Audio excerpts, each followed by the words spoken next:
Hello friends and welcome to chess lecture of Santosh memorial chess academy. Arbiter video series के 7th part में आपका स्वागत है। इस वीडियो में हम आर्टिकल 6 द चेस क्लॉक के बारे में डिस्कस करेंगे। अभी तक हमने 5 आर्टिकल्स डिस्कस किए हैं जो आपको एक नॉर्मल चेस को खेलने में मदद करने वाले थे।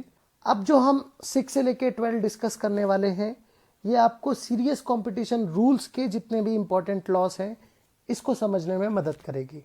एक फ्रेंडली गेम और एक टूर्नामेंट गेम के बीच का जो सबसे बड़ा डिफरेंस होता है वो है चेस क्लॉक, और इसी के बेसिस पर है हमारा आर्टिकल 6 द चेस क्लॉक। मैं आपसे रिकमेंड करूंगा कि आप इसे ज़रूर 3 से 4 बार देखें और जितने भी इंपॉर्टेंट कॉन्सेप्ट्स हैं उसे टिक करते जाएं, जो आपके एग्जाम्स में भी आपको मदद करेंगे। Before we start with the actual article discussion, आपको सबसे इंपॉर्टेंट चीज़ जो जानने की ज़रूरत है कि एक मूव को मेक कैसे किया जाता है और एक मूव कब कंप्लीट होती है। टच एंड मूव रूल के हिसाब से जैसे ही आप कोई पीस को उठाकर कहीं चलते हैं और आप अपने उस पीस से अपना हैंड रिलीज कर देते हैं, मतलब आपका उस पीस के साथ कोई कांटेक्ट नहीं रहा, that means you have made the move.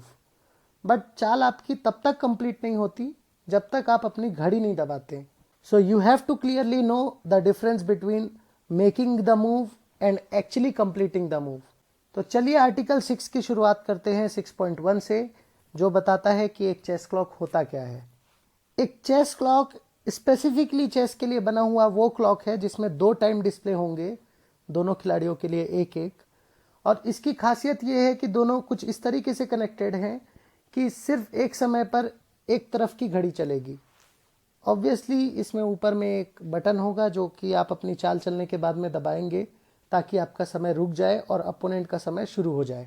सो इस गेम का उद्देश्य आपको आपके बोर्ड का गेम एक अलॉटेड टाइम के अंदर में ख़त्म करने का होगा, और इसी वजह से ये एक गेम बाकी नॉर्मल फ्रेंडली गेम से डिफरेंट हो जाता है। आपके रेफरेंस के लिए मैंने 2 चेस क्लॉक आपके लिए रखा है। एक है पुराने चेस क्लॉक और साथ ही दूसरा जो क्लॉक है वो नए फॉर्मेट का चेस क्लॉक है, that is digital chess clock. तो जो पुराने चेस क्लॉक हुआ करते थे उसमें आप देख सकते हैं एक छोटा सा झंडा लगा हुआ है, that's why it is called flag. जैसे ही ये उस समय को क्रॉस करता था तो ये एक तरीके से झंडा ऊपर जाके गिर जाता था और उसे बोला जाता था फ्लैग फॉल। और वही कॉन्सेप्ट को यूज किया गया है डिजिटल क्लॉक में भी, एंड दैट्स वाई जो हमारा समय खत्म होता है उसे हम बोलते हैं फ्लैग फॉल। आर्टिकल 6.2 आपको मेकिंग और कंप्लीशन के बीच में जोर देता है कि आपके लिए कितना इंपॉर्टेंट है आपके मूव को कंप्लीट होना, क्योंकि चेस क्लॉक आपके एक चेस बोर्ड के गेम को ख़त्म करने में मदद करता है। इसलिए आपको अपने आर्टिकल 4 और आर्टिकल 5 से उसका रिलेशनशिप पता करना बहुत ज़रूरी है, और यही रिलेशनशिप इस्टेब्लिश करता है आपका article 6.2।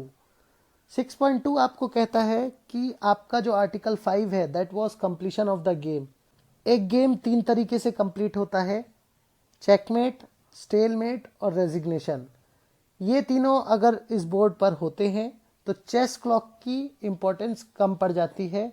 That means you don't have to actually complete the move.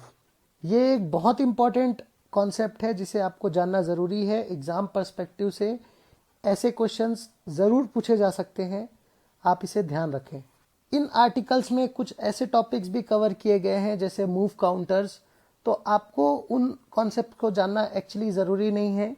Hopefully जब आप ऑर्बिटर सेमिनार में जाएंगे तो आपको शायद उन कॉन्सेप्ट्स को कवर किया जाए, but they are not relevant to your exam syllabus. So हम उन टॉपिक्स को कवर नहीं करेंगे। जैसे कि आप देख सकते हैं 6.2.1.2 में जो सी पार्ट है वो मूव काउंटर के बारे में बता रहा है, जो आपके जानने की ज़रूरत नहीं है, इसीलिए हम उसे स्किप करेंगे। 6.2.2 आपके लिए एक बहुत इंपॉर्टेंट आर्टिकल है, क्योंकि इसमें एक खिलाड़ी के बारे में ये बताया जाता है कि आप अगर अपनी चाल चले बिना घड़ी दबाते हैं तो आपको ये एक इलीगल मूव मानी जाएगी, बिकॉज आपने अपनी मूव मेक नहीं करी है and you are trying to complete your move. तो ऐसे सिचुएशन में इलीगल मूव क्रिएट होगी, यहाँ पर पेनल्टी दी जाएगी एज पर आर्टिकल 12, जिसे हम आगे चलकर डिस्कस करेंगे। एक मूव को सही तरीके से कंप्लीट करने का तरीका है कि आपको अपनी चाल पहले चलनी है and then you have to press the clock, ना कि आपको सिंपली अपनी चाल को कंप्लीट करना है immediately by pressing the clock, which will be a contempt of the violation of Article 6, that means an illegal move. अगले सेक्शन को हमने पहले ही डिस्कस किया है कि आपको जिस हाथ से खेलना है उसी हाथ से क्लॉक को दबाना है, बट प्लीज़ आप इस चीज़ को ध्यान रखें, अगर कोई खिलाड़ी एक हाथ से चलकर दूसरे हाथ से दबाता है घड़ी, तो दैट डज नॉट मीन कि ये एक इलीगल मूव है, इसे इलीगल की कैटेगरी में नहीं रखा जाएगा। ऐसे वायलेशन पर ऑर्बिटर के पास में other than giving illegal moves कुछ और पावर्स हैं, जिसके बारे में हम आर्टिकल 12 में डिस्कस करेंगे, जिसमें वो अपोनेंट को सजा दे सकता है अगर आप ऐसे कंटेम्प्ट करते हैं।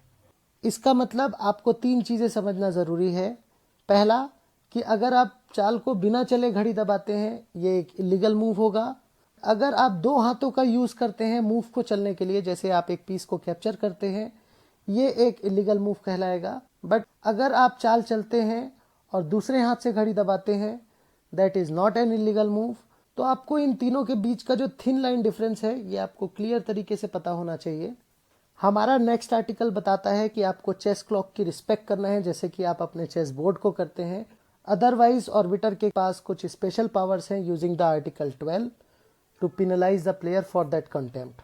अगला आर्टिकल का रिलेशन है आपके पीसेस एडजस्टमेंट से, जिसमें ये कहा गया है कि आप अपने समय पर ही अपने पीसेस को या अपोनेंट के पीसेस को एडजस्ट कर सकते हैं। इसका मतलब अगर आप अपोनेंट के समय पर पीसेस को एडजस्ट करते हैं, this is not allowed in chess. आपको ये बात का स्पेशल ख्याल रखना है। इसके बाद जो कुछ सेक्शंस हैं, ये आपके पुराने फॉर्मेट जो चेस के होते थे उससे रिलेट करते हैं, तो मैं उसे स्किप कर रहा हूँ। 6.4 आपके लिए one of the most important concept है, that is flag fall. Flag fall के कॉन्सेप्ट को समझते हैं हम एक बहुत ही इंटरेस्टिंग एग्जाम्पल की मदद से। लेट अस अज्यूम कि हम एक गेम खेल रहे हैं यूजिंग द चेस क्लॉक, जिसमें मेरा समय ख़त्म हो गया, बट अपोनेंट ने उसे ध्यान नहीं दिया। आपने क्योंकि अभी तक ध्यान नहीं दिया है तो गेम चल रहा है। ऑल ऑफ अ सडन मैंने देखा कि आपका टाइम ख़त्म हो गया। सो इन दिस केस दोनों का समय ख़त्म हो चुका है।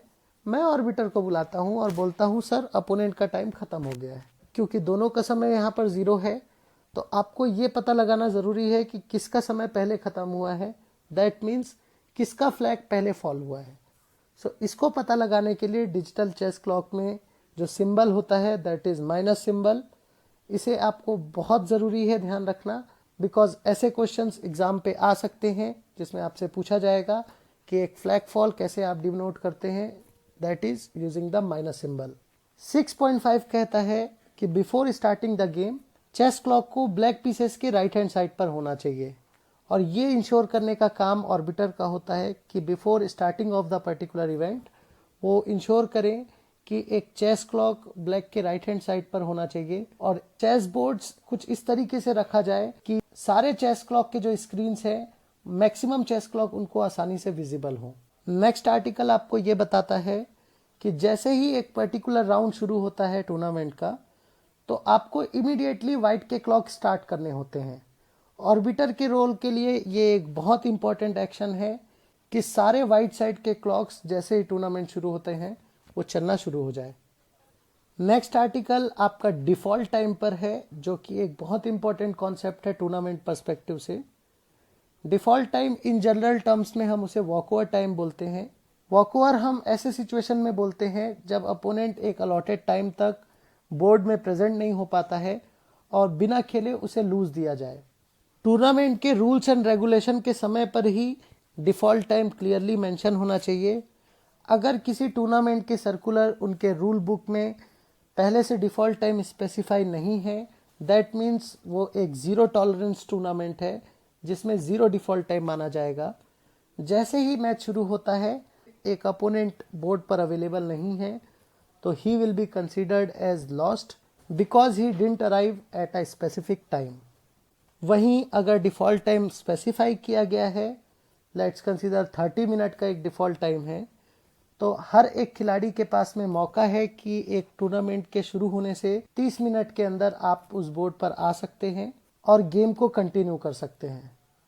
फ्लैग फॉल से रिलेटेड एक बहुत इंपॉर्टेंट कॉन्सेप्ट है कि एक फ्लैग तभी फॉलन माना जाता है जब एक अपोनेंट उसे नोटिस करता है, क्लेम करता है, ना कि तब जब वो एक्चुअली हुआ। आर्टिकल 6.9 प्रोबेबली मेरे हिसाब से जितने भी हम लॉस ऑफ चेस पढ़ने वाले हैं आर्टिकल 1 से 12 तक, ये सबसे ट्रिकी और बहुत इंपॉर्टेंट कॉन्सेप्ट है आपके एग्जाम पर्सपेक्टिव में, बिकॉज ये आपके आंसर्स में बहुत सारे कन्फ्यूजन ला सकता है। इसे हम आराम से देखेंगे एक एक छोटे छोटे केसेस में सेग्रीगेट करके। Let's consider this example. यहाँ पर वाइट ने खेला नाइट डी क्रॉस C7 और उसी समय उनका फ्लैग फॉल हो गया। यहाँ पर ऑर्बिटर 3 स्टेप में इस पोजीशन को चेक करेगा और फिर अपना डिसीजन देगा। पहला स्टेप, फ्लैग फॉल हुआ है, यस, वाइट का फ्लैग फॉल हुआ है।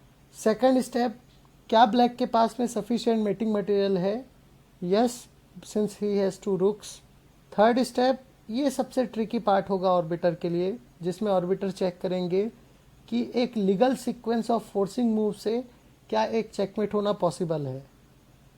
सिंस आप देख सकते हैं किंग के पास कोई फ्लाइट स्क्वायर नहीं है और ब्लैक के पास में सिर्फ ओनली मूव बची है, that is rook cross C7। Night cross C7 क्योंकि एक ओनली फोर्स मूव है वाइट के पास भी, सो नाइट क्रॉस C7 मानना फोर्स हो जाएगा।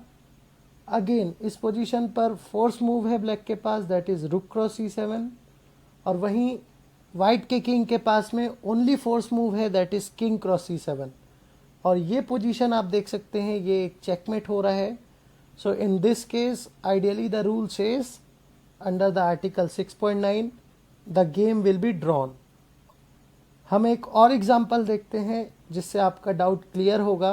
लेट्स कंसीडर इस पोजीशन में अपोनेंट ने इस मूव को खेला और यहीं पर उसका समय खत्म हो गया। यहाँ पर ऑर्बिटर किस तरीके से चेक करेंगे हम स्टेप बाय स्टेप देखते हैं। सबसे पहले ऑर्बिटर ने फ्लैग फॉल इंश्योर किया, फ्लैग फॉल हुआ है। Second step would be to check कि एक विनिंग साइड के पास में सफिशिएंट मेटिंग मटेरियल है कि नहीं है। यहाँ पर ऑब्वियसली उनके पास में मेटिंग मटेरियल है, इसलिए चेकमेट पॉसिबल है। थर्ड स्टेप में ऑर्बिटर चेक करेंगे कि क्या एक legal sequence of forcing move से गेम चेकमेट हो सकता है। So in this case black has a response rook D8।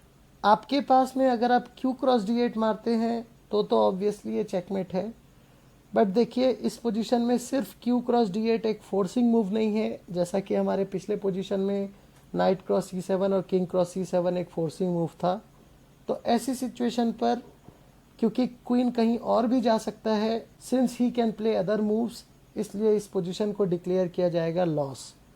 I think आपको बहुत अच्छी तरीके से समझ में आया होगा कि दोनों के बीच में कितना एक बारीक डिफरेंस है जो आपके डिसीजन मेकिंग को एक अच्छा मजबूत बनाएगा। ये एक बहुत ट्रिकी कॉन्सेप्ट है, इसको हम डिटेल में डिस्कस करेंगे आगे जब हम इससे रिलेटेड प्रैक्टिकल सॉल्यूशंस देखेंगे।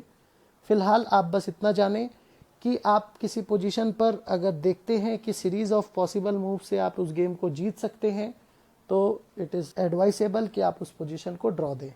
इन केस एक बोर्ड में समय ख़त्म हो जाता है किसी खिलाड़ी का, बट अपोनेंट के पास में कोई मेटिंग मटेरियल नहीं है। लेट्स कंसीडर यहाँ पर अपोनेंट के पास में बिशप और किंग है। अगर अपोनेंट का टाइम खत्म होता है तो भी उसे विनिंग नहीं दिया जा सकता, because the side can not checkmate by any series of legal moves, और यही है article 6.9।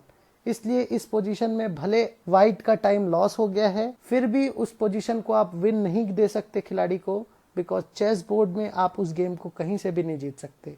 So using this concept, अगर मान के चलिए किसी बोर्ड में टाइम खत्म भी हो जाए तो भी ऑर्बिटर को सिंपली डिक्लेयर नहीं कर देना है कि you have won the game because clock में फ्लैग फॉल हो गया है। ऑर्बिटर की ये रिस्पॉन्सिबिलिटी है कि वो उस पोजीशन को देखे और चेक करे कि सफिशिएंट मेटिंग मटेरियल अवेलेबल है कि नहीं पोजीशन पर। नेक्स्ट आर्टिकल आपके फॉल्टी चेस क्लॉक्स को कवर करता है, जिसमें लेट्स कंसीडर एक मैच के बीच में चेस क्लॉक की बैटरी डिस्चार्ज होती है और टाइम ऑब्वियसली दोनों का अवेलेबल नहीं है अब इनके पास में रिकॉर्ड के हिसाब से।